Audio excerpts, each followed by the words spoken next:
All right, parents, listen up. The craze at the start of the school year and new schedules may have calmed a bit, but what can we do now to keep everyone in the family on track? Our next guest wants to help. Mary Willcox Smith is a parent coach, speaker, and author of the new book, Small Moments, Big Impact, the micro-step method for the overwhelmed parent. Mary, welcome to Great Day. Thank you for having me. The word overwhelmed, I think we've all experienced that at some point. So we're into the school year now. Things are busy. What are some of the first things parents can do to kind of keep it going smoothly? Yeah, so October is a great time to kind of stop and reassess what's working, what's not, right? And it's really the important thing as a parent is that we show up to support the needs of our kids. But it's so easy to get focused on what we want them to be doing differently, how we want them to change, what we need them to do. And so what I like to do is say to the parent, okay, let's think of the 2 or 3 things that are sort of bugging you the most. And then ask them what's bugging the most, and then we put some limits and rules or boundaries around that. So let's take homework for an example. You know, you've got a kid who you really want them to do their homework, right? You want them to get their A in whatever grade they're in. And so that worry triggers you, absolutely, but really it's the nagging and the bribing and the constant worry and the pushing to get them to do it that's making you feel overwhelmed. Yeah. Okay. So I say, all right, great, so that's what you're frustrated with, let's make a plan. I'm gonna stop nagging.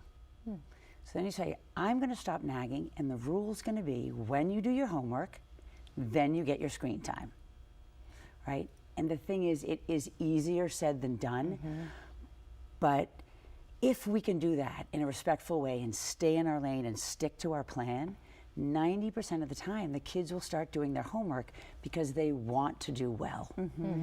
And now you have a plan, you've reduced some of your overwhelm so you can focus on them, and you've got yourself both on track, and that's what really sets you up for longer term success. Sure. Mary, it sounds like you're kind of picking your battles, right? You said pick the couple things that are bothering you the most, not everything. And I like how you're suggesting if you stick to a plan, you're not nagging, which the nagging annoys everyone, including ourselves.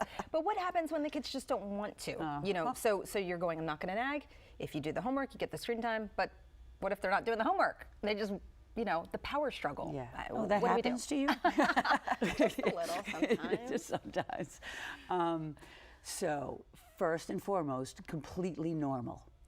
Parents' priorities and kids' priorities don't align, right? And as I say in my book, it takes 2 to tango, and there's 1 adult in the room. So what can we do to change? So let's go back to that homework example. So, you know, if I think back to what I would do, I'd say, you know, I'd make my rule, okay, get the homework done, then you can watch TV. But then I'd still beg and bribe and plead, right? Oh, come on, like, don't you want to watch TV? There's only 2 more pages, come on, just get it done. Or, you know, all right, just 20 minutes, but then promise me you'll do your homework, you know, or you don't get this done, you know, no TV for 4 years, right? The dramatics. The dramatics.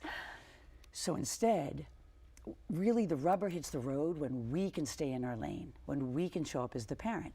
So you drop the begging, you drop the nagging, you take your position of not nagging, and now it comes 6 o'clock at night and they say, can I have my tablet? And you say, oh, remember the rule we made? You know, homework first and then you get your screen time. Oh, that's dumb, that was a stupid rule, that's not fair. You say, I know, growing up is so hard. I made so many mistakes growing up, but you're such a responsible kid. I know you've got this. Tomorrow you'll get it, you'll do your homework. Yeah. And now you've stepped out of the power struggle. Yeah. So there isn't one. Okay. But the thing is, you have to be willing to sit with the discomfort of them being mad, the discomfort of you not having the control, the discomfort of you worrying that they will never get into college because of the missed 3rd grade assignment. That's right. Mary, this has been really helpful. I'm going to need you to come home and stay with me for a while at my house. Thank you so much. Well, Mary does provide one-on-one parenting coaching, so there you go. And then her book, The Micro-Step Method for the Overwhelmed Parent, is available now on Amazon.